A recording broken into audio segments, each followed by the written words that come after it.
London, July 1818. The night air at Vauxhall Gardens hung thick with the mingled scents of roses and lamp oil, while masked figures drifted through shadowed pathways like spirits escaped from some Gothic tale. Miss Georgiana Sutton stood near an arrangement of climbing roses, her plain domino cloak doing little to conceal the modest quality of her gown beneath, and wondered for the third time that evening why she had received an invitation bearing the Wycliffe crest. At 23, Georgiana understood precisely what polite society thought of her. The daughter of Sir Edmund Sutton, who had fled to the continent 5 years ago under suspicion of treason, leaving his family to rot in shame and poverty. No matter that she had been innocent, that she had volunteered at the Foundling Hospital every Tuesday and Thursday for years, that her character was beyond reproach. The stain of her father's betrayal clung to her like perfume, impossible to wash away. With her aunt, her only living relative, confined as an invalid in distant Cornwall, Georgiana was entirely alone in the world. 3 men emerged from the darker paths beyond, their movements purposeful and predatory: Lord Ravenscar, Sir Neville Crofton, and Mr. Hartley Vane. Georgiana felt her blood turn cold as they surrounded the secluded arbor where she stood, cutting off any path of escape. If stories of vengeance and love that transforms even the coldest hearts move you, subscribe now and join us on this journey. You will not want to miss what happens next. Lord Ravenscar spoke first, his voice carrying the rough edges of too much wine. "Miss Sutton, how unexpected to find you here. One would think an invitation to Vauxhall Gardens rather above your current station." "I was invited," Georgiana said quietly, though her fingers trembled as they tightened on her fan. "I have every right to be here." "Rights?" Sir Neville Crofton laughed, the sound harsh and ugly. "Your father owed my father £5,000 when he fled. A debt of honor, Miss Sutton, does not vanish simply because a man runs away. And since there is no male heir to answer for his cowardice, we have decided to collect from you." "That is not the law," Georgiana protested, backing away until she hit the trellis. "I am not responsible for my father's personal wagers." "We are not in a court of law," Vane sneered, stepping closer. "We are in the dark, and you have no one to defend you." Before Georgiana could scream or run, Ravenscar's hand struck her cheek with brutal force. The impact sent her stumbling backward into the roses, thorns catching at her gown and scratching her arms. She tasted blood where her lip had split against her teeth. "You thought you could hide behind your volunteer work?" Vane hissed. "Thought you could smile at the Marquess of Wycliffe in the park and he would save you? You are nothing but the daughter of a traitor." Crofton's boot caught her in the ribs as she tried to rise. Pain exploded through her chest, stealing her breath. She felt her gown tear as Ravenscar grabbed the delicate muslin and threw her down into the mud between the rose bushes. More thorns bit into her palms as she tried to catch herself. "Tell Wycliffe his protection ends tonight," Ravenscar said, his voice cold and deliberate. "Tell him to stay away from traitors' daughters. You are nothing, and you will always be nothing." The sound of carriage wheels on gravel made all 3 men freeze. They exchanged glances, then fled into the darkness like rats escaping a sinking ship, leaving Georgiana bleeding and broken among the roses. She tried to stand, but her legs would not hold her weight. Her vision swam with tears and pain. Blood dripped from her lip onto the torn bodice of her gown. Her left eye was already swelling shut, and every breath sent fire through her bruised ribs. The carriage stopped somewhere beyond her line of sight. She heard footsteps, crisp and measured, approaching through the garden paths. Then a tall figure appeared at the entrance to the arbor, silhouetted against the lamplight behind him. Lord Wycliffe, the Marquess of Wycliffe, stopped so suddenly it was as if he had walked into an invisible wall. He should have been there an hour ago, had a carriage wheel not splintered on the road from Westminster, a delay that now felt like a curse. His steel-gray eyes took in the scene with the efficiency of a military commander assessing a battlefield. The torn gown, the blood on her face. the defensive way she held her ribs, the mud on her knees, the thorns embedded in her palms. Something ancient and lethal awakened in his expression. The temperature in the garden seemed to drop 10 degrees.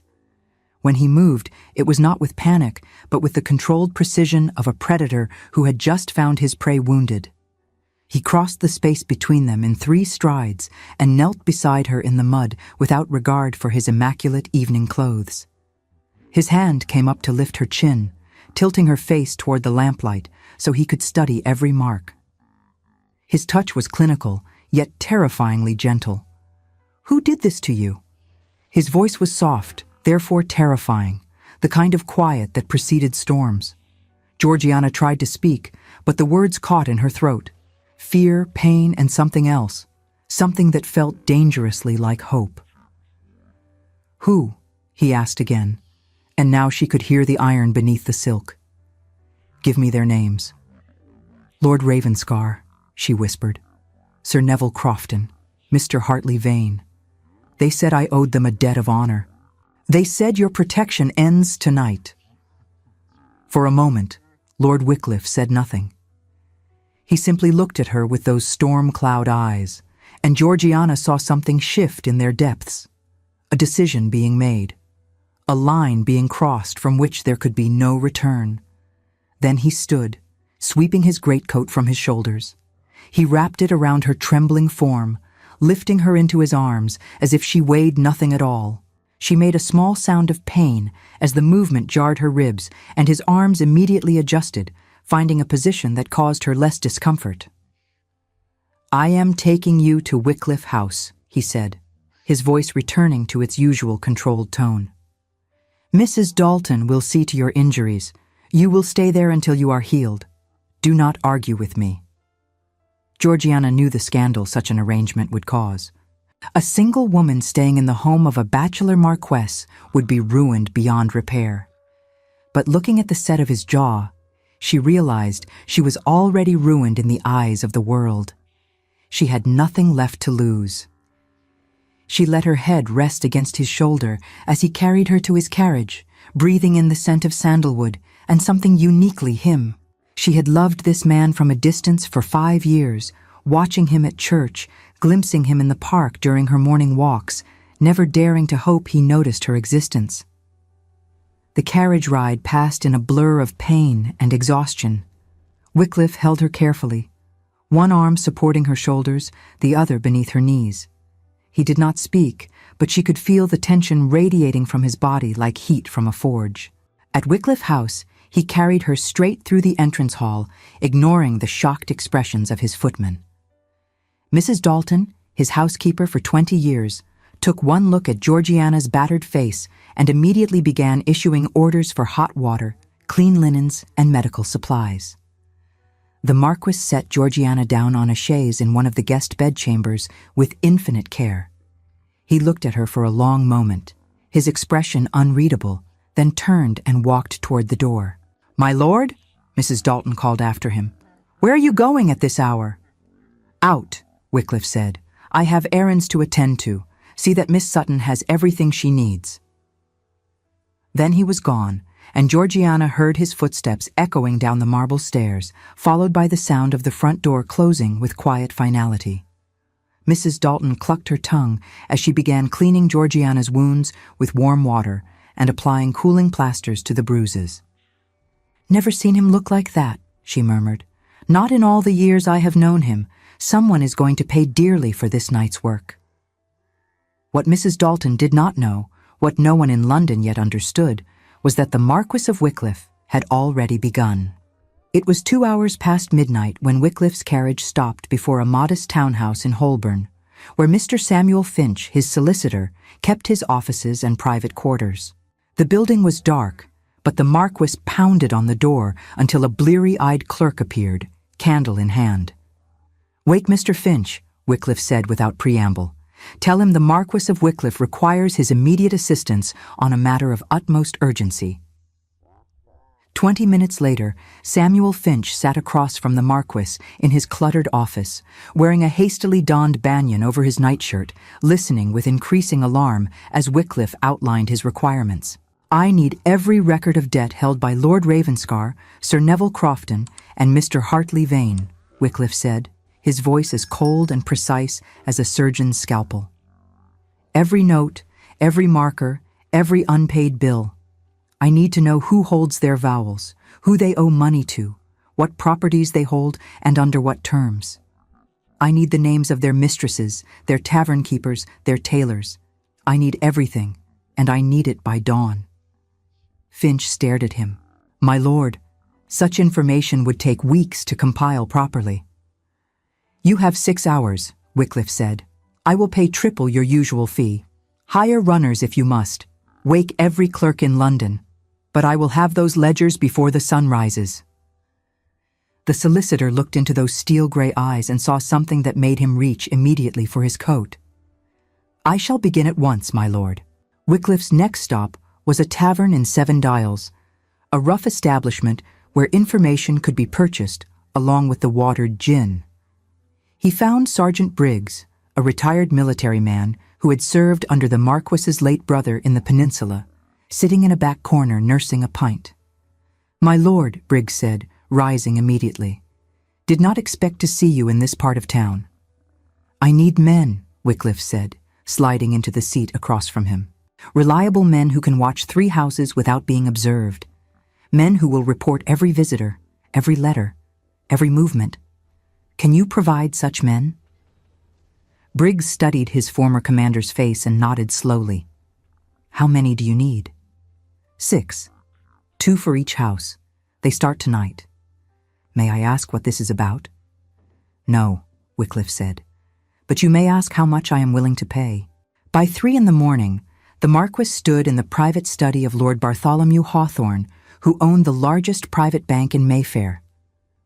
Hawthorne sat behind his massive desk in his dressing gown, looking distinctly uncomfortable at being roused from sleep by a Marquess with murder in his eyes. Lord Ravenscar holds several notes with your bank, does he not? Wycliffe asked without pleasantries. I cannot discuss the private financial affairs of my clients, Hawthorne protested weakly. Wycliffe placed a bank draft on the desk. The amount written there made Hawthorne's eyes widen. Consider this an incentive for your memory to improve. Ravenscar's notes, I want them called in, tomorrow morning. But my lord, such an action would ruin him. His estates are mortgaged to the hilt. If we call those notes, he will be bankrupt within a week. Yes, Wycliffe said softly, he will. Hawthorne looked at the draft, then at the Marquess's face, and quietly unlocked a drawer in his desk. At 4 in the morning, Wycliffe visited a printing house on Fleet Street, where the owner, a former soldier named John Graves, owed him a considerable debt of gratitude. Within the hour, type was being set for a special broadsheet to be distributed at dawn. The headline would read simply, Evidence of extensive forgery and financial fraud in the estates of Lord Ravenscar. The content would list in excruciating detail every forged vowel, every counterfeit signature, and every criminal transaction conducted by Lord Ravenscar over the past 5 years. This was no longer a matter of debt. It was a hanging offense, or at the very least, grounds for permanent exile. The sources were impeccable. The facts were irrefutable. The timing was devastating. At 5 in the morning, Wycliffe stood before Sir William Cavendish, a magistrate at Bow Street, and quietly explained that certain gentlemen had committed assault and battery against a lady under the Marquess of Wycliffe's protection. He provided exact times, locations, and several witnesses who had seen the 3 men fleeing Vauxhall Gardens in suspicious haste. Warrants would be drawn up immediately. At 5:30, Wycliffe visited the Bishop of London in his residence near St. Paul's. The elderly clergyman listened with grave concern as the Marquess explained that Sir Neville Crofton's younger brother, a vicar in Kent, had gambling debts that threatened to cost him his living. The bishop, who took a dim view of gambling clergy, made a note to investigate the matter personally. Between each of these errands, Wycliffe returned to Wycliffe House. He would pause outside the guest bedchamber where Georgiana slept, listening for the sound of her breathing. Only when he heard that steady rhythm would he leave again, mounting his horse and riding back into the darkness to continue his work. Dawn broke over London like a pale promise. Wycliffe had not slept. He had not eaten. He had spent the night circling the city like an avenging angel, speaking to 12 different men, signing papers, making arrangements. He had not threatened anyone. He had not raised his voice. He had used no weapons save debt, disgrace, and the weight of his reputation. But the weapon he had forged in the darkness was sharper than any blade. Lord Ravenscar woke that morning to the sound of shouting in the street. He went to his window to find broadsheets being hawked outside his Mayfair townhouse. His valet burst into the room, face ashen, clutching one of the papers. Ravenscar snatched it, his eyes scanning the headline. "Forgery," it read. He collapsed into a chair. This was not merely ruin. This was a death sentence. Every debt, every forgery, every questionable transaction was laid bare for all of London to see. Before noon, the runners would be at his door. By evening, he would be in chains. Sir Neville Crofton came down to breakfast to find a letter from Lord Hawthorne's bank on his silver platter. His estate mortgage had been called in. The loan was due immediately, in full. His hands trembled as he read the terms. He had 60 days to produce £30,000, or everything would be seized. He looked around his breakfast room, at the paintings he would have to sell, the silver he would have to melt down, and realized with dawning horror that even that would not be enough. Mr. Hartley Vane woke in his bachelor rooms to discover that his carefully cultivated investments had somehow become worthless overnight. His vowels had been called in by creditors he had not known existed. His uncle, who had previously tolerated his spendthrift ways, had sent a terse note disowning him. His mistress had left during the night, taking her jewels with her. His tailor refused him credit. By mid-morning, the gentlemen's clubs of St. James were buzzing with speculation. Who had done this? Who possessed both the resources and the ruthlessness to orchestrate such comprehensive ruin? The name Wycliffe was never spoken aloud, but it hung in the air like smoke, unspoken but understood. Everyone knew. Everyone feared. The weeks that followed were a masterclass in systematic destruction. Wycliffe moved through society with his usual cold precision, but now there was something else beneath the ice, something that made even his oldest acquaintances step carefully around him. Lord Ravenscar fought the charges with increasing desperation, but the evidence of forgery was overwhelming. His friends became suddenly unavailable. His petitions to Parliament were quietly shelved. Within a month, his estates were seized, his titles stripped for felony, and he found himself facing transportation to New South Wales for the term of his natural life. Sir Neville Crofton lasted slightly longer. He sold everything he owned, including family heirlooms that had been passed down for generations. But it was not enough. The mortgage was called, the property seized, and he was forced to accept a living in the remote Scottish Highlands, so far from civilization that no road connected him to polite society. He would live out his days in exile, forgotten and alone. But Mr. Hartley Vane was different. Vane had been the architect of the attack, the one who had chosen the location, who had told Ravenscar where to strike, who had watched from the shadows as Georgiana was beaten. Wycliffe had confirmed this through careful investigation, through bribes paid to servants and innkeepers, through patient reconstruction of that terrible night. And so Wycliffe saved Vane for last. He let Ravenscar fall first, let Crofton flee into exile, let Vane believe he had somehow escaped notice, let him think his role in the attack had gone undetected, let him relax, let him begin to hope. Then, when Vane's guard was completely down, Wycliffe sprang the trap. It was a Thursday evening in late August when the Marquess entered White's club. The main room was moderately full, gentlemen scattered at various tables enjoying port and conversation. Vane sat alone near the fireplace, reading a newspaper, probably calculating how much of his former circle's misfortune he could leverage to his own advantage. Wycliffe walked directly to Vane's table without removing his greatcoat, the dark fabric making him look like a shadow come to life. He sat down in the chair opposite, moving with such deliberate slowness that every eye in the room turned to watch. The club fell silent. "Mr. Vane," Wycliffe said, his voice carrying clearly in the hushed space, "how fortuitous to find you here." Vane's face went pale, but he attempted a smile.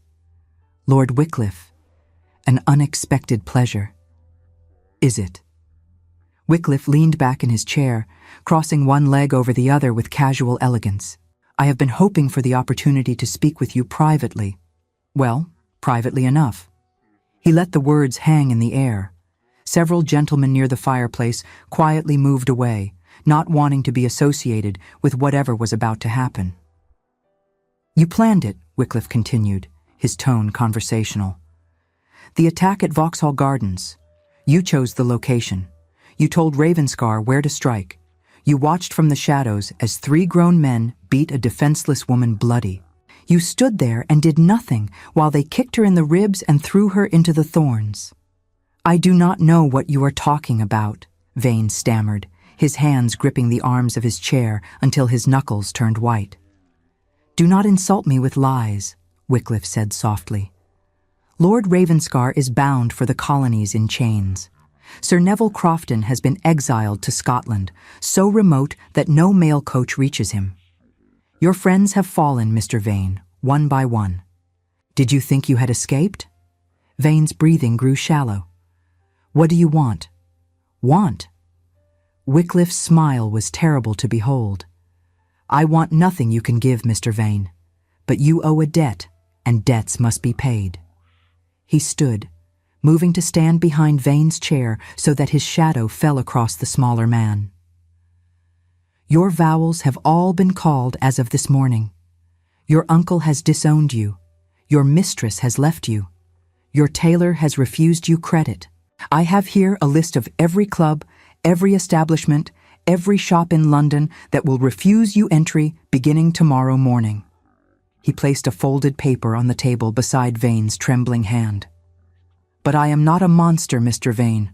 I am willing to offer you a choice. Leave England tonight. Never write to Miss Sutton. Never speak her name. Never return while I draw breath. Do this, and I will provide you passage to the continent and enough funds to establish yourself in some small way." "And if I refuse?" Vane's voice cracked. Wycliffe leaned down, his mouth close to Vane's ear. "Then the next time I deal with you, it will not be with ink and whispers. Do we understand each other?"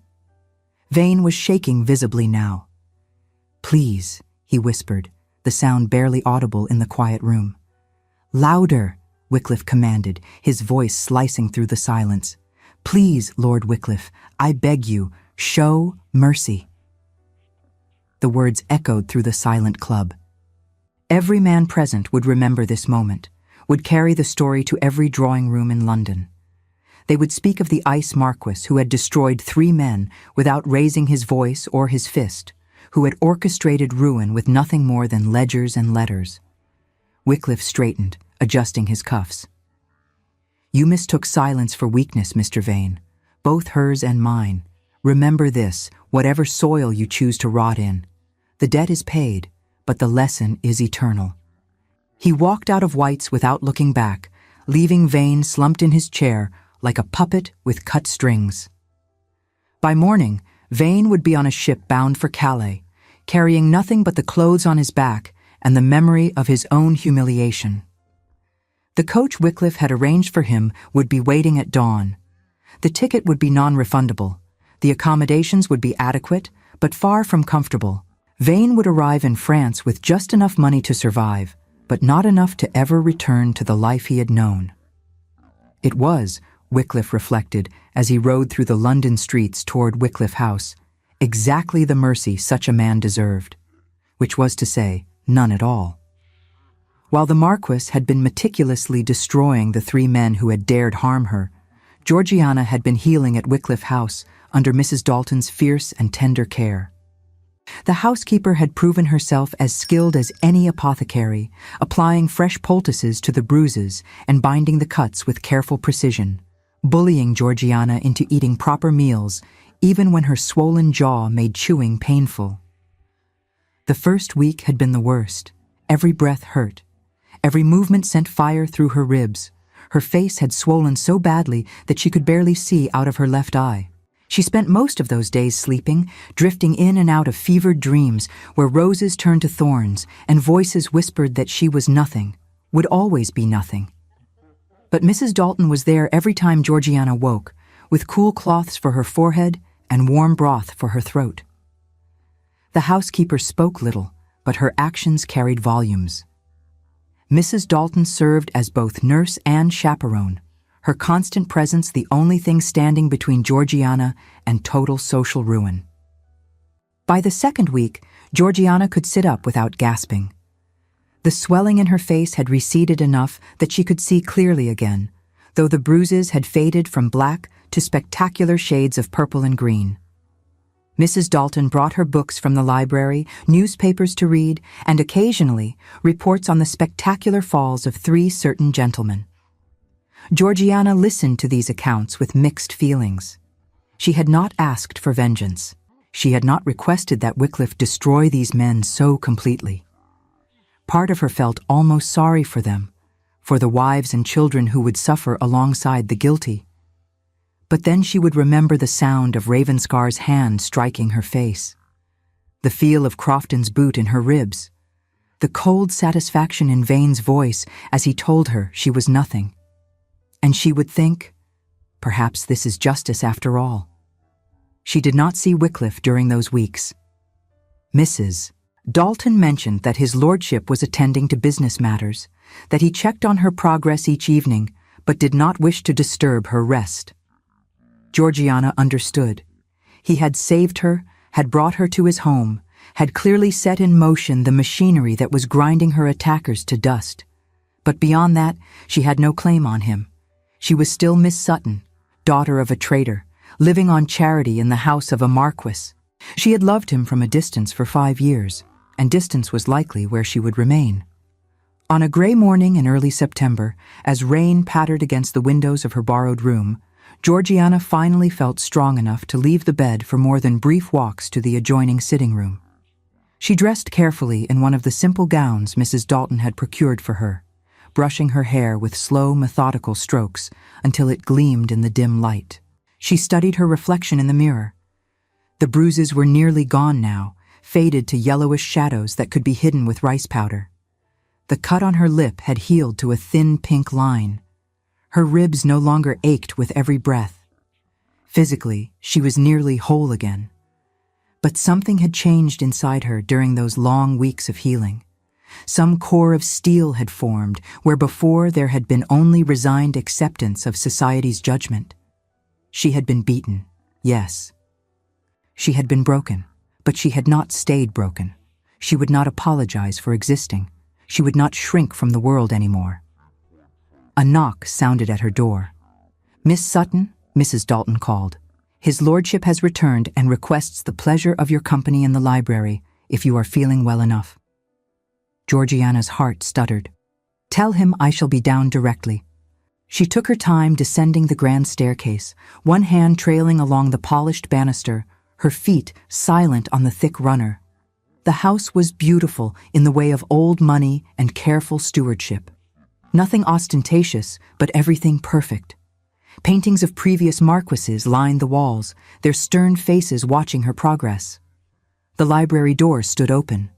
Wycliffe sat behind a massive desk covered in papers, his dark head bent over some document or another. He looked tired, she thought. There were shadows under his eyes that had not been there before, and his face had acquired new lines of tension around his mouth. He glanced up as she entered, and something flickered across his expression too quickly for her to identify. Then the familiar mask of control descended, and he rose to his feet with perfect courtesy.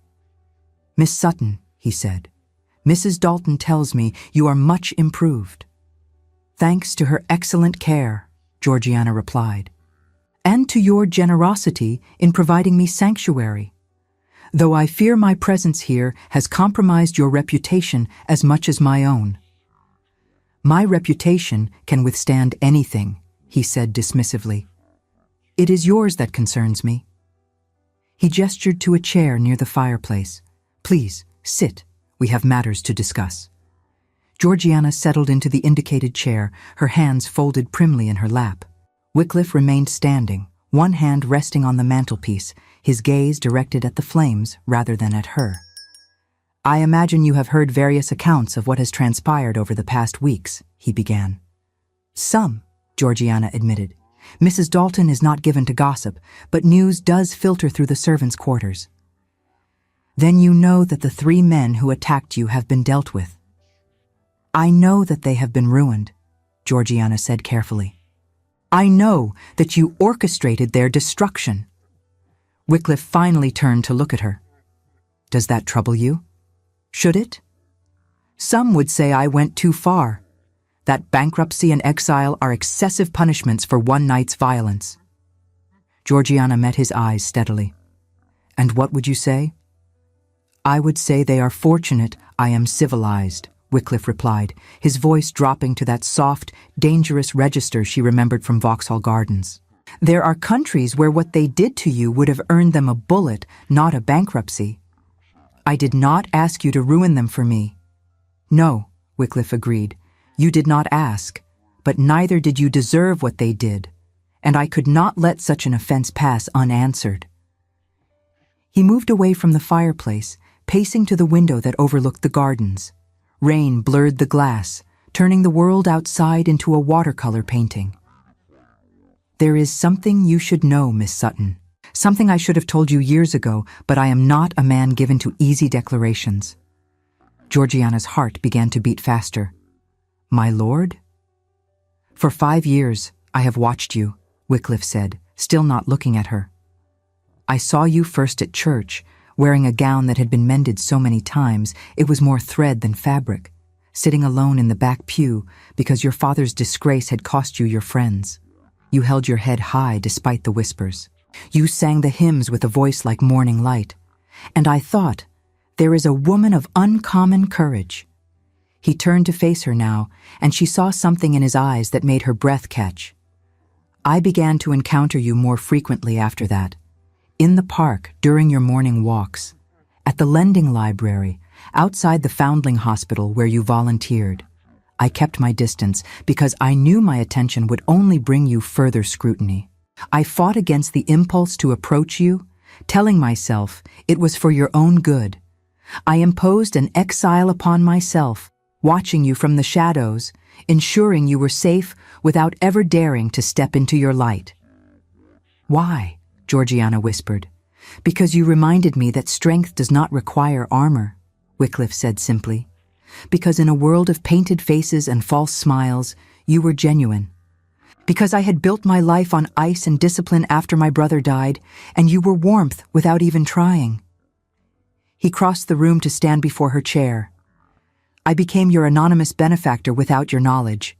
I ensured bills were paid, that certain invitations found their way to you. I protected you from a distance because I did not trust myself to approach you directly.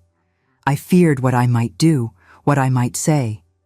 I feared my own capacity for feeling, because feeling meant vulnerability, and I had sworn never to be vulnerable again." Georgiana stared up at him, her mind reeling. "You have been protecting me for 5 years? You were the one who ensured the landlord did not raise the rent?" "Yes." "The invitation to Vauxhall Gardens, that was from you?" "Yes, though I deeply regret it now. I had hoped to speak with you there to finally make my interest known. Instead, I delivered you into danger." "That was not your fault," Georgiana said firmly. "You could not have known those men would attack me." "I should have provided better protection. I should have been there sooner." His hands clenched into fists at his sides.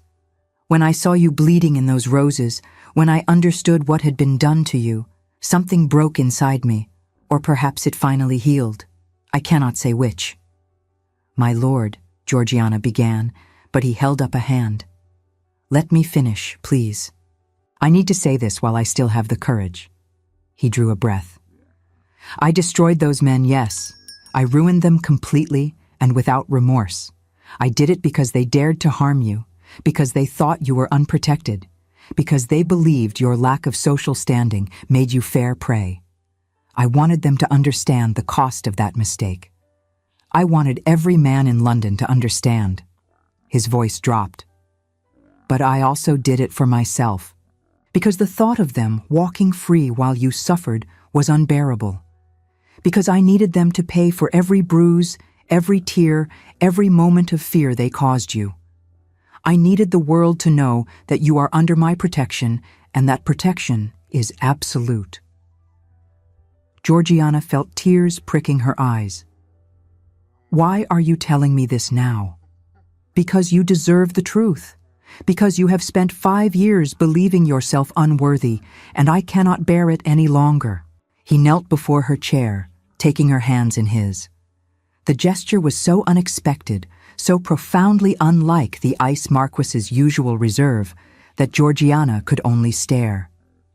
You are not unworthy, Georgiana Sutton, Julian said, using his given name in her presence for the first time, his voice rough with emotion. You are extraordinary. You are brave and kind and true in a world that values none of those things. Your father's crimes are not yours to bear. His dishonor does not diminish your honor, and any man who cannot see that is a fool.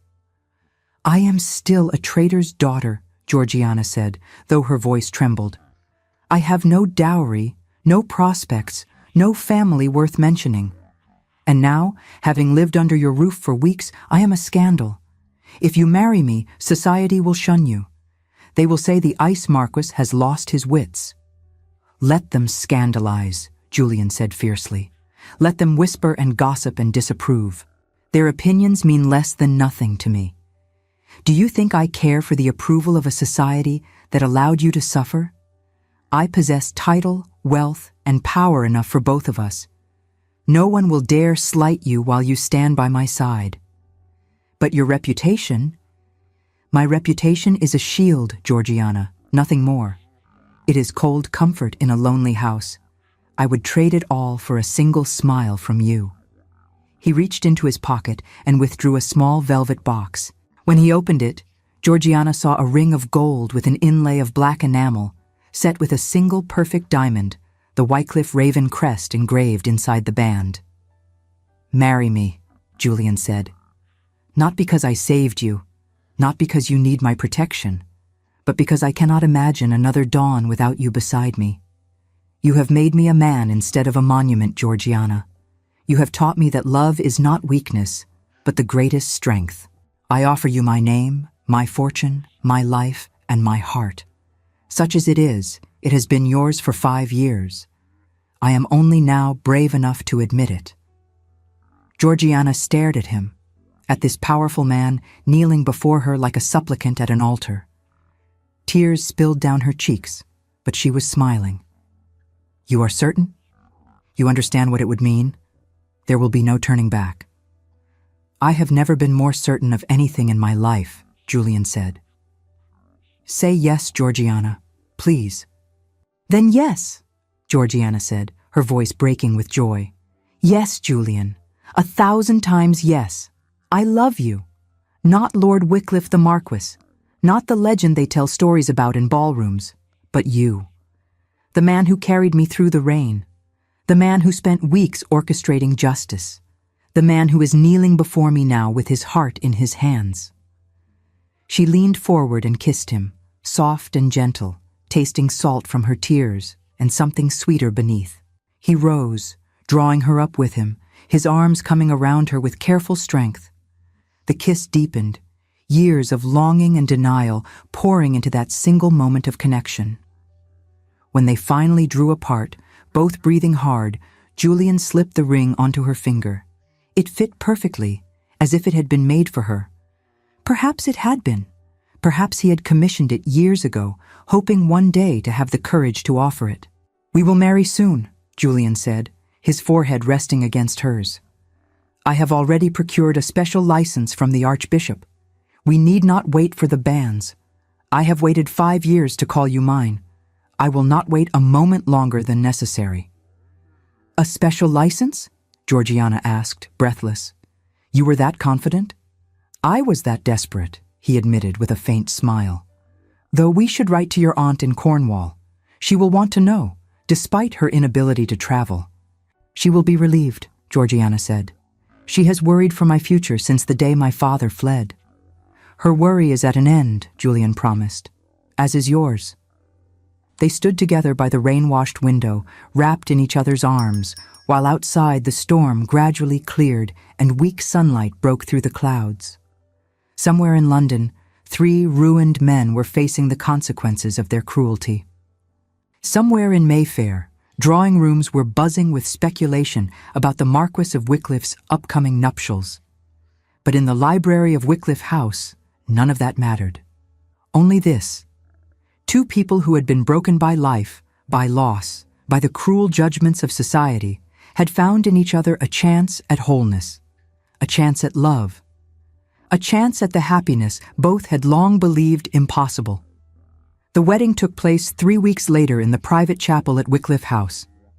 It was a small affair, attended only by Mrs. Dalton, a handful of Julian's closest associates, and the parish priest. Georgiana wore a gown of ivory silk that Julian had commissioned, simple but elegant, with seed pearls embroidered along the bodice and sleeves. She walked down the short aisle on her own, her head held high, her eyes fixed on the man waiting for her at the altar. Julian looked resplendent in dark blue superfine, his cravat tied with mathematical precision, his hair brushed back from his face. But it was his eyes that held her attention. Those storm-cloud eyes that had once seemed so cold now burned with warmth and promise. The ceremony was brief, traditional. The priest spoke the ancient words, and Georgiana and Julian made their vows in clear, steady voices.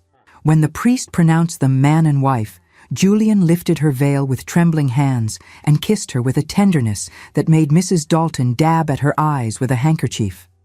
The wedding breakfast was served in the dining room, an intimate meal of excellent food and even better company. Mrs. Dalton presented them with a set of silver candlesticks that had belonged to Julian's grandmother.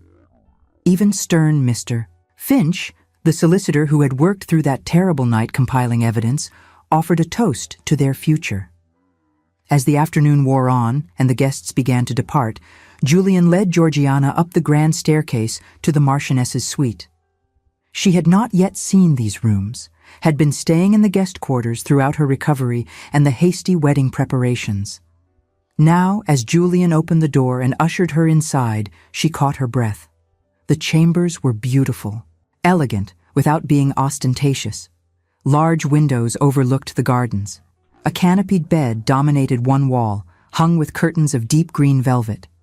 A writing desk stood near the window, already stocked with paper and ink. Bookshelves lined another wall, filled with volumes she recognized from her visits to the lending library, plus many she had never seen. "I had Mrs. Dalton furnish the rooms according to what she knew of your tastes," Julian said, suddenly sounding uncertain. "If anything displeases you, it can be changed." "It is perfect," Georgiana breathed. She turned to find him watching her with an intensity that made her pulse quicken. "You are perfect." "I am far from perfect," Julian said, crossing the room to take her hands. "I am cold and controlled and far too comfortable with vengeance. I have made enemies and destroyed men and built walls around my heart that took you 5 years to breach." "Then it is fortunate I am patient," Georgiana replied, rising on her toes to kiss him. "And that I see through walls." He gathered her close, burying his face in her hair. "I will spend the rest of my life proving worthy of you." "You already are," she whispered. "You have always been." They stood together as the afternoon light faded and evening crept across the gardens. Outside, London continued its endless dance of scandal and society, ambition and intrigue. But here, in these rooms that were now theirs, Georgiana and Julian had found something infinitely more valuable than social standing or wealth. They had found each other. And that, as it turned out, was worth more than all the rest. The weeks following their wedding passed in a haze of happiness that Georgiana had never imagined possible. They remained in London initially, as Julian had business matters to conclude before they could retreat to his country estate for an extended honeymoon. But even the demands of Parliament and estate management could not dim the joy that permeated Wycliffe House. Georgiana discovered that marriage to the Ice Marquess was nothing like his cold reputation suggested. In private, Julian was attentive and tender, always careful of her comfort, constantly seeking ways to please her. He would leave small gifts on her writing desk, fresh flowers every morning, books he thought she might enjoy. Notes written in his precise, elegant hand expressing sentiments he still found difficult to speak aloud. In public, he was her fierce protector. The first time they attended a ball together as a married couple, Georgiana had been terrified. She knew what society would say about the match. A marquess and a traitor's daughter. It was scandalous, inappropriate, exactly the sort of thing that would set tongues wagging for months. But when they entered Lady Fairfax's ballroom, Julian kept her hand tucked securely in the crook of his arm. His expression dared anyone to comment. And when several matrons attempted to cut Georgiana directly, Julian simply steered her away to speak with his closest allies, who welcomed her warmly because their Marquess had chosen her. By the end of the evening, the same women who had intended to snub her were finding excuses to engage her in conversation. Because whatever else she might be, she was now the Marchioness of Wycliffe. And crossing the Marchioness meant crossing the Marquess, which no one in London was foolish enough to do. Georgiana found it amusing, in a bittersweet way. For 5 years, she had been invisible. Now, because of a ring on her finger and the man at her side, she had become someone worthy of notice. The irony was not lost on her, but she also understood that this was how their world worked. Power and position mattered. Reputation mattered. And Julian's reputation, cold and terrible though it might be, was now her shield as well as his. One morning in October, as they sat together in the breakfast room, Julian set down his newspaper with unusual abruptness. "There is something I should tell you," he said. "News arrived this morning from Calais." Georgiana looked up from her correspondence, a faint chill running down her spine. "What news?" "Mr. Hartley Vane is dead. His ship foundered in a storm 3 days after leaving port. There were no survivors." Georgiana set down her pen carefully. "I see."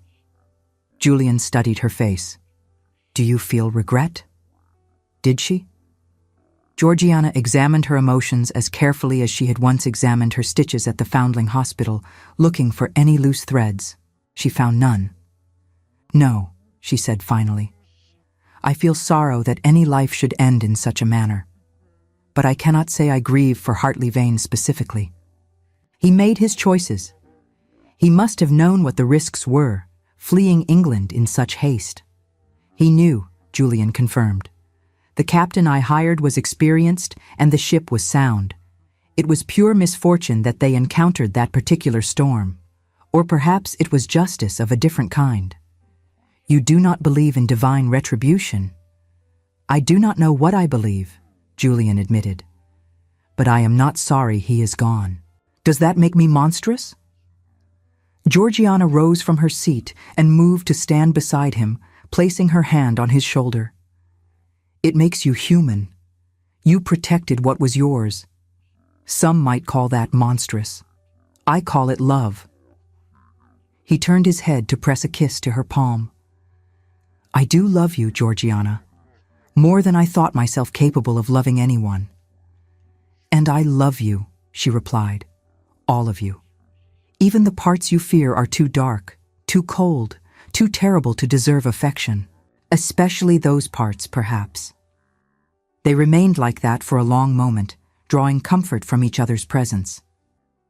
Outside, the October morning was crisp and bright, the kind of day that promised winter was coming but had not yet arrived. "We should leave for Wycliffe Manor soon," Julian said. "I promised you a honeymoon away from London's prying eyes, and I intend to keep that promise. The estate in Yorkshire is beautiful this time of year, remote, peaceful. We can stay until spring if you wish." "That sounds wonderful," Georgiana said, "though I should write to the Foundling Hospital first. The children will worry if I simply disappear." "Write to them," Julian agreed. Tell them their Miss Sutton has become Lady Wycliffe, but she has not forgotten them. When we return to London in the spring, we shall arrange for a proper endowment. The hospital does good work. It deserves better support." Georgiana smiled. "You are not nearly as cold as you pretend to be, my lord." "I am ruthless and calculating and entirely without mercy for those who deserve none," Julian corrected. "But for you and for those you care about, I find I am capable of great generosity. It is a most uncomfortable realization." "I think you secretly enjoy being uncomfortable," Georgiana teased. "It makes you feel alive." "You make me feel alive," Julian said, pulling her down into his lap despite the impropriety of such behavior in the breakfast room. "Everything else is merely existence." She laughed and kissed him, tasting coffee and marmalade and contentment. This man who had destroyed her enemies without hesitation, who had knelt before her with his heart exposed, who protected her with fierce devotion while treating her as an equal rather than a possession. This complicated, contradictory, utterly remarkable man was hers, and she was his, and that was a miracle greater than any she had dared to imagine. They departed for Yorkshire a week later, traveling north through England's autumn countryside. The journey took several days, with stops at comfortable inns along the way. Georgiana marveled at how different this trip was from any she had taken before. No cramped mail coaches or uncomfortable public conveyances. Instead, they traveled in Julian's well-sprung carriage, with servants to see to their every need and the finest rooms at each establishment. But more than the physical comfort, it was the emotional ease that struck her. Julian was endlessly patient with her curiosity, stopping whenever she wanted to see some interesting view or explore a particular village. He bought her a watercolor set at one market town, remembering her mentioning once that she had enjoyed painting as a girl but had been forced to give it up when her father's disgrace left them unable to afford supplies. When they finally arrived at Wycliffe Manor, Georgiana understood why Julian had been so eager to bring her here. The house itself was magnificent, but not overwhelming. Built of golden stone that glowed in the afternoon light, it stood on a rise, overlooking moorlands that stretched to the horizon. Gardens surrounded the main house, not the formal affairs of London, but wild tangles of roses and lavender that had been allowed to grow with cheerful abandon. The staff greeted them warmly. Mrs. Price, the housekeeper, was a comfortable woman with a Yorkshire accent so thick Georgiana had to concentrate to understand her. But her smile was genuine, and she clearly adored Julian, having known him since he was a boy. "Welcome home, my lord," Mrs. Price said, then turned to Georgiana with twinkling eyes. "And welcome to Wycliffe Manor, my lady. We are all so pleased his lordship has finally married. The house has been too quiet for too long." "Thank you, Mrs. Price," Georgiana said warmly. "I hope to make Wycliffe Manor a happy home." "I have no doubt you will, my lady. None at all." Julian showed Georgiana through the house personally, pointing out his favorite rooms and sharing stories from his childhood. Here was the library where he had spent countless hours reading after his brother's death. There was the music room where his mother had played the pianoforte, though it had been silent since she passed. This was the portrait gallery, where generations of Wycliffes stared down with varying degrees of sternness. "They all look rather forbidding," Georgiana observed, studying the painted faces. "We are a forbidding family," Julian replied. "Cold and proud and far too comfortable with our own superiority. It takes an extraordinary woman to see past that to the human beings beneath." "Then it is fortunate I am extraordinary," Georgiana said lightly, earning herself a rare, genuine smile from her husband. That evening, they stood together on the wide balcony outside the Marchioness's suite, watching the sun set over the moors. The sky was ablaze with color, deep golds and burning oranges fading into soft purples and blues. In the gardens below, birds were settling in for the night, their evening songs carrying on the cool breeze. "What are you thinking?" Julian asked, his arm around her waist. "That I am happy," Georgiana said simply. "Happier than I ever thought possible. 6 months ago, I was invisible, pitied at best, scorned at worst. I lived on charity and expected nothing more from life than continued existence in the shadows. She turned to face him, reaching up to touch his cheek. Then you saw me, truly saw me, not as a traitor's daughter or a burden or a victim, but as a woman of worth. You gave me back myself, Julian. You gave me the courage to believe I deserved more than society's leftovers. You deserved everything, Julian said fiercely. You still do. And now I have it, Georgiana replied. I have you. I have this beautiful home. I have respect and security and love. How did I become so fortunate? You did not become fortunate. You were always remarkable. The world simply failed to recognize it until I made them look properly. Georgiana laughed. You make it sound so simple. It is simple, Julian insisted. Love is recognizing worth where others see nothing. Protection is ensuring that worth is honored. Justice is punishing those who would harm what you love. Everything else is merely details. Your philosophy is rather ruthless, my lord. Perhaps, but it is effective. He pulled her closer, resting his chin on top of her head. I will never apologize for what I did to those men, Georgiana. They hurt you. They believed your lack of social standing made you fair game. I made certain every man in England understands the error of that assumption. I know, Georgiana said softly. And while part of me wishes you had not needed to go so far, I cannot pretend I do not appreciate the result. No one will dare touch me now. No one would dare even think of it, Julian corrected. The example has been set. The lesson has been learned. You are under my protection, and my protection is absolute. They stood in silence for a while, watching the stars begin to appear in the darkening sky.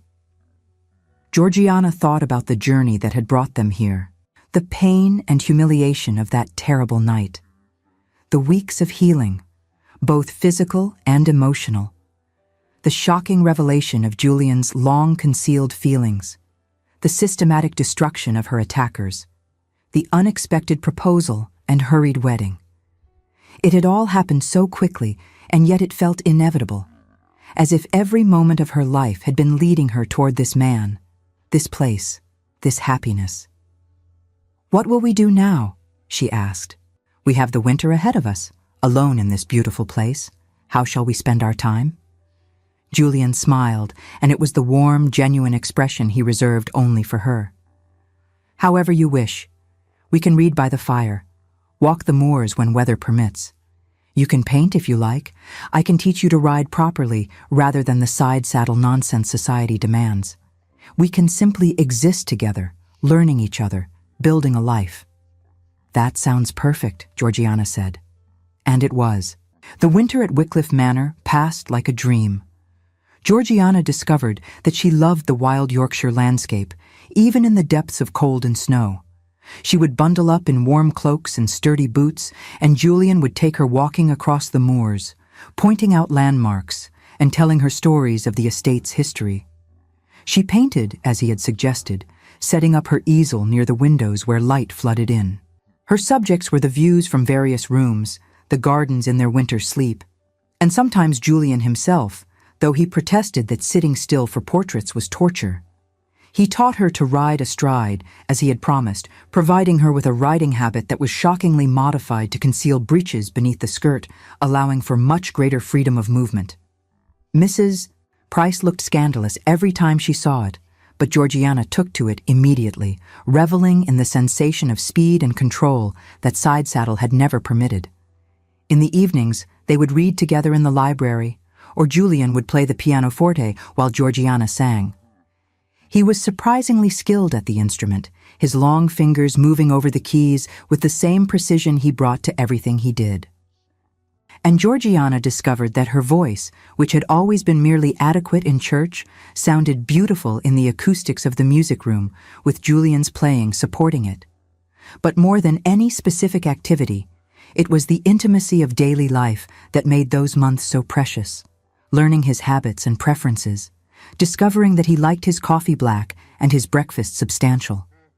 that he read late into the night and was grumpy in the mornings until he had been awake for at least an hour, that he had a dry sense of humor that emerged only when he felt completely comfortable. And he learned her too, that she preferred chocolate to coffee, that she was most creative in the early morning light, that she had a gift for listening, for drawing people out and making them feel heard, that beneath her gentle exterior was a core of steel every bit as strong as his own. They made love with increasing confidence and tenderness, learning each other's bodies as carefully as they learned each other's minds. Julian was always patient, always attentive to her comfort and pleasure. And Georgiana discovered depths of passion in herself she had never suspected, responding to his touch with an abandon that would have shocked her former self. News from London arrived periodically through letters and newspapers. Lord Ravenscar had been transported to New South Wales to serve his sentence for forgery. Sir Neville Crofton was reportedly miserable in Scotland, his health deteriorating in the harsh climate. The Ton had moved on to fresh scandals, though the Wycliffe name was still spoken with wary respect. Georgiana's aunt wrote regularly from Cornwall, pleased at how well her niece had settled into married life. She reported that several of Georgiana's former acquaintances had attempted to claim closer friendship than they had actually shared, hoping to curry favor with the new Marchioness of Wycliffe. Georgiana found this amusing rather than bitter. She had learned that some people would always value connections over character.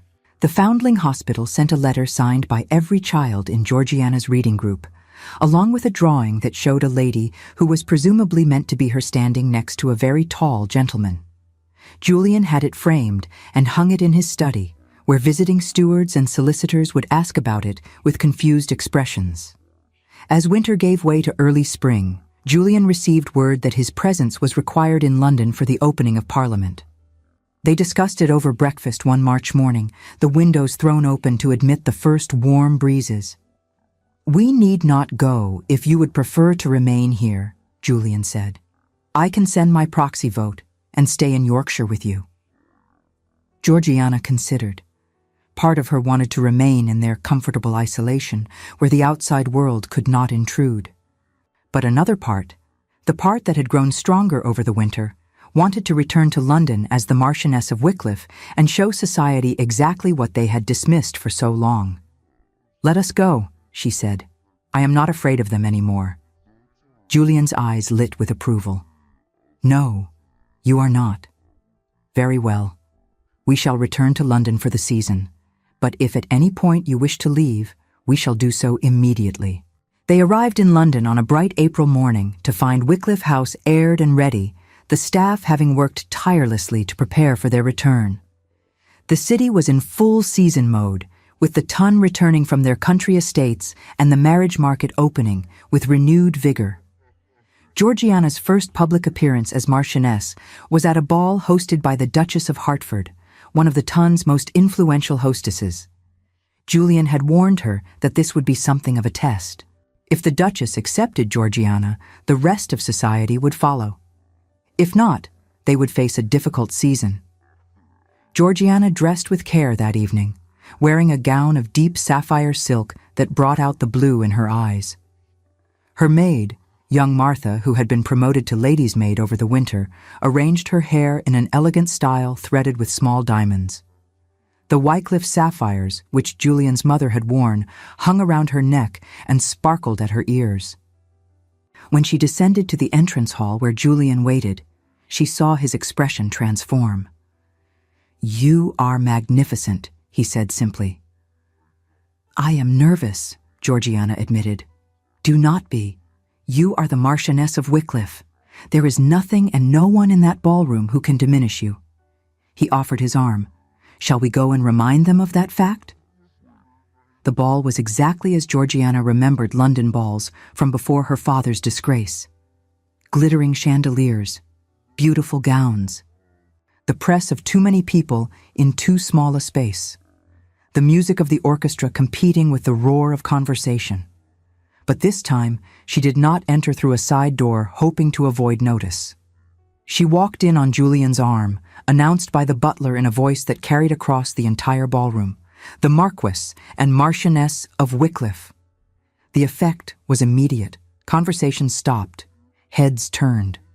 Every eye in the room fixed on them with varying degrees of curiosity, surprise, and in some cases, barely concealed envy. The Duchess of Hertford, a formidable woman in her 60s who had been a beauty in her youth and remained commanding in her age, approached them directly. Georgiana's heart hammered as the Duchess studied her with sharp eyes that missed nothing. Then the Duchess smiled. "Lord Wycliffe, how delightful to see you at one of my balls.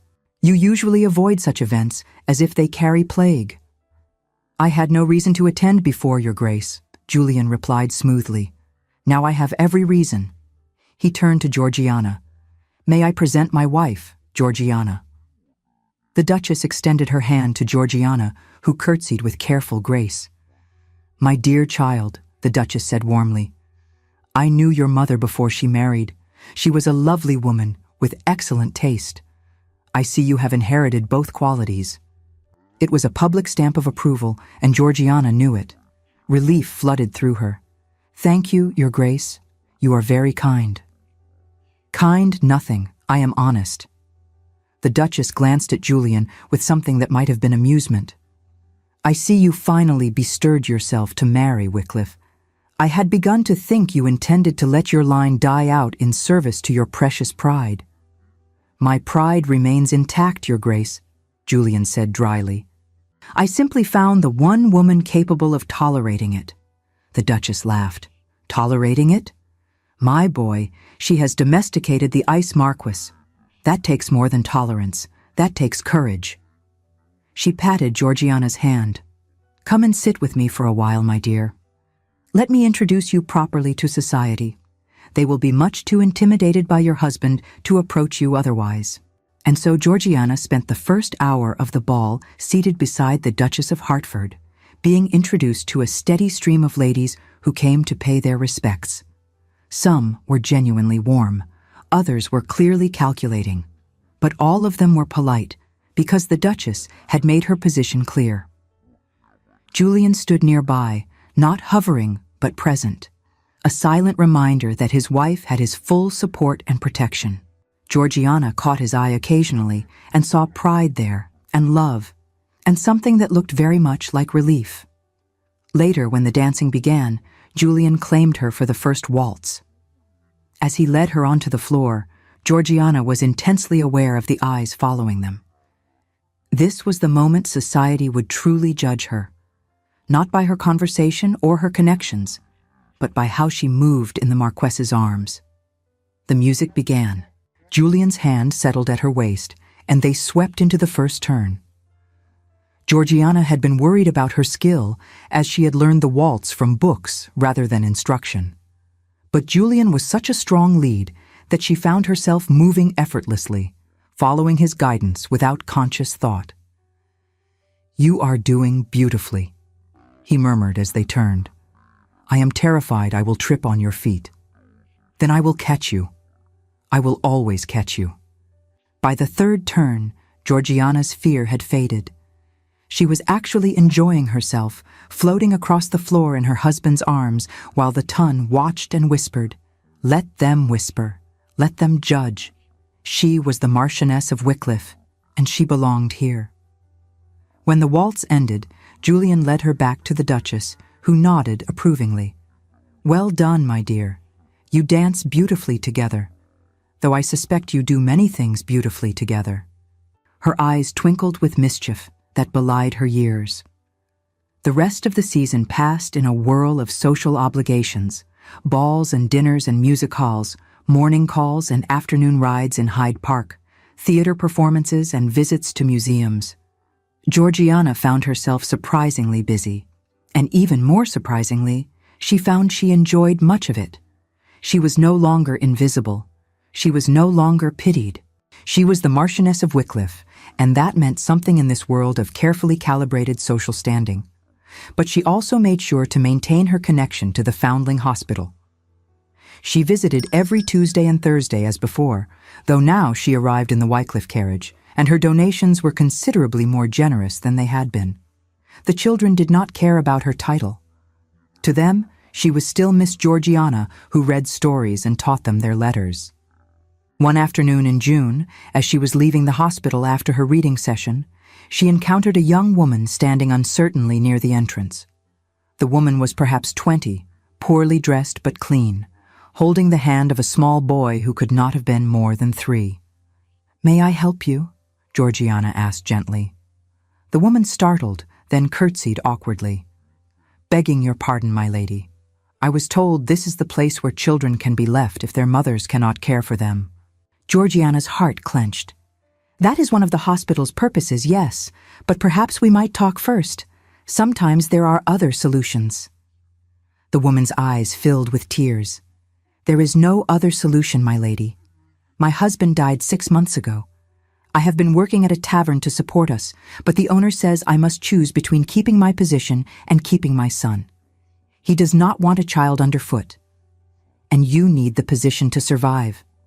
"I do, my lady. I have nowhere else to turn. My family disowned me when I married against their wishes. I thought perhaps if I left Timothy here, at least he would be fed and educated. Perhaps he might have a chance at a better life than I can give him." Georgiana looked at the little boy, who was clinging to his mother's skirts with big, frightened eyes. She thought of all the children inside the hospital, most of whom had been abandoned by parents who had no other choice. She thought of her own childhood, and how different it might have been if her father had made better decisions. "What is your name?" she asked the woman. "Mary Fletcher, my lady." "Well, Mary Fletcher, I think there might be another way."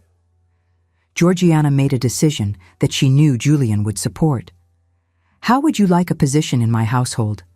I am in need of additional staff, and if you are willing to work hard, I can offer you employment, living quarters, and a place for your son. He would be well cared for in the nursery while you work, and you would see him every day." Mary stared at her in disbelief. "You would do that? For me?" "For you and for Timothy," Georgiana said firmly. "Every child deserves to know their mother's love. Come, let us go to Wycliffe House now and get you settled." That evening, when Julian came home from Parliament, he found Georgiana in the nursery with young Timothy and 3 other children whose mothers worked in the house. She was reading them a story, her voice animated as she acted out the different characters. He stood in the doorway watching her, this remarkable woman he had married, and felt his heart expand with a love so fierce it was almost painful. She had taken everything society had thrown at her, every slight and humiliation, and had transformed it into compassion for others in similar circumstances. When the story ended and the children were led away to their supper, Georgiana came to him with a slightly defensive expression. "I know I should have consulted you before hiring Mary Fletcher. But she needed help, and I thought—" Julian silenced her with a kiss. "You thought correctly," he said when he pulled back. "This is your house as much as mine. If you wish to fill the nursery with every orphan and abandoned child in London, I will support you." "I do not wish to fill it with every child," Georgiana protested, "but perhaps a few, the ones who need help most desperately." "Then we shall help them," Julian said simply. "Together." And they did. Over the following months and years, Wycliffe House became known for its unusual household. The Marchioness employed women who had nowhere else to turn, provided education for their children, and created a community of support that was unprecedented among the aristocracy. Society whispered about it, of course. They said the Marchioness was eccentric. They said the Marquess indulged her peculiar notions. They said it was all terribly irregular, but they said it quietly and with respect. Because everyone remembered what had happened to the last 3 men who had thought the Marchioness unworthy of consideration. And no one, absolutely no one, wished to risk the Ice Marquess's wrath. 5 years after their wedding, Georgiana stood in the nursery of Wycliffe Manor, holding her daughter Catherine in her arms, while her 3-year-old son William played with wooden blocks on the floor. Outside, the moors were brilliant with summer heather, and the gardens were in full bloom. Julian entered the room, fresh from riding, and his face transformed as it always did when he saw his family. He kissed Georgiana's cheek, then scooped William up, making the boy shriek with laughter. "How were the tenants today?" Georgiana asked. "Prosperous and content," Julian replied. "The harvest will be excellent this year. We should be able to increase our donations to the hospital." "And perhaps establish a school in the village," Georgiana suggested. "The children here deserve the same education as the children in London." "Whatever you think best," Julian agreed, because he had long since learned that his wife's instincts about such matters were invariably correct. That evening, after the children were asleep and the house was quiet, Julian and Georgiana stood together on the balcony overlooking the moors, as they had done so many times before. The same stars wheeled overhead. The same wind carried the scent of heather and roses. But everything had changed. They had changed. The Ice Marquess had learned to love without reservation. The invisible daughter of a traitor had become a force for good in her community. Together, they had built something beautiful from the ashes of pain and humiliation. "Do you ever think about that night?" Georgiana asked quietly. "At Vauxhall Gardens?" "Sometimes," Julian admitted, "though less often now. The memory has lost its power to hurt." "Because justice was served?" "Because love was found," Julian corrected. "The justice was necessary, but the love is what matters. You matter. This matters." He gestured to the house behind them, where children slept safely and staff worked with dignity, and their own children grew up surrounded by books and beauty. "I never imagined I could be this happy," Georgiana said. "I thought happiness was for other people. People with good families and unblemished names." "Happiness is for people who fight for it," Julian said. "You fought, Georgiana. You survived your father's betrayal, society's scorn, and a brutal attack. You could have become bitter. You could have remained broken. Instead, you became this." He pulled her close. "Strong and compassionate and absolutely extraordinary. The thorns are gone, my love. Only the roses remain." "We became this," Georgiana corrected. "Together." "Together," Julian agreed. They stood wrapped in each other's arms as night deepened around them, two people who had found in each other exactly what they needed. Not perfection, but acceptance. Not ease, but partnership. Not fantasy, but real, complex, beautiful love. Behind them, Wycliffe Manor glowed with light from every window. Inside, their children dreamed. Their staff rested after a day's honest work. Their household thrived with the kind of warmth and security that came from being valued and respected. And on the moors beyond, the wind carried the promise of tomorrow, and all the tomorrows yet to come. Thank you for staying with us until the end of this journey. If stories of justice, redemption, and love that transforms even the coldest hearts have moved you, please subscribe and share this tale with someone special. Your support helps us continue creating stories that celebrate courage, resilience, and the power of love.